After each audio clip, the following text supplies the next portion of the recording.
The Voice host Carson Daly uses his first-ever Carson Callback for inspiring artist Ryan Mitchell. Ahead of the season 28 premiere of The Voice on September 22, 2025, producers teased on social media that host Carson Daly would have a new trick up his sleeve this season, called the Carson Callback. Toward the end of the premiere, viewers found out what it meant when Daly used his rare power to save an artist the coaches, Reba McEntire, Niall Horan, Snoop Dogg, and Michael Bublé, didn't turn their chairs for.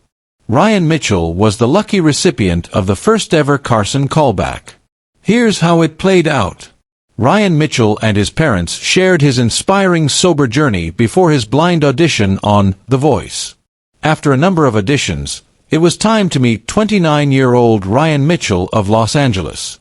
Mitchell, dressed in a black leather jacket with black polish on his fingernails, talked about playing in a band at age 12 with his brother and growing up with his dad's music studio at home. Mitchell said he sings a lot of alternative rock and pop-punk, so he decided to perform Cigarette Daydreams by Cage the Elephant. But before heading to the stage, Mitchell opened up to producers about how he went through a dark period during COVID, becoming dependent on alcohol and pushing away his family and friends, even living out on the street for a while. Eventually, I decided I needed to reach out for help, he said, and his dad told producers it was super tragic because he was the happiest kid you could ever imagine. He said that he and his wife sent their son an emergency kit of music-making tools and albums to listen to at his rehab facility.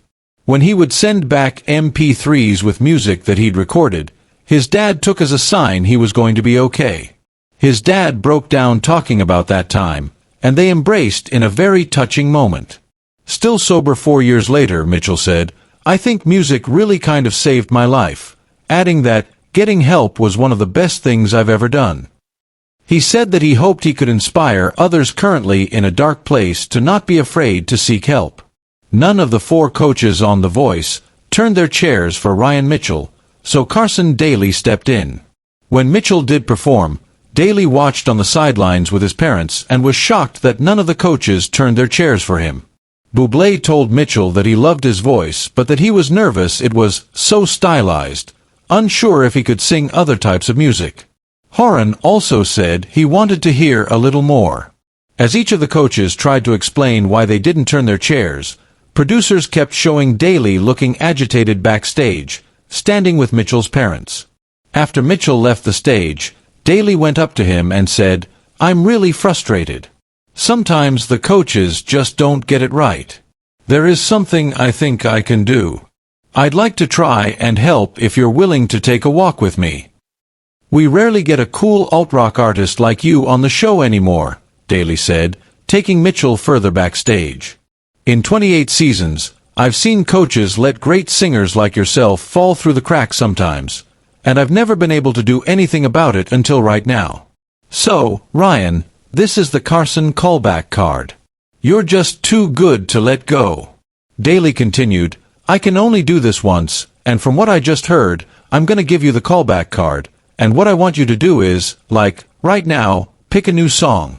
Ryan, you have 24 hours to prepare for this second and last chance, 'cause I believe you can definitely get a chair turn.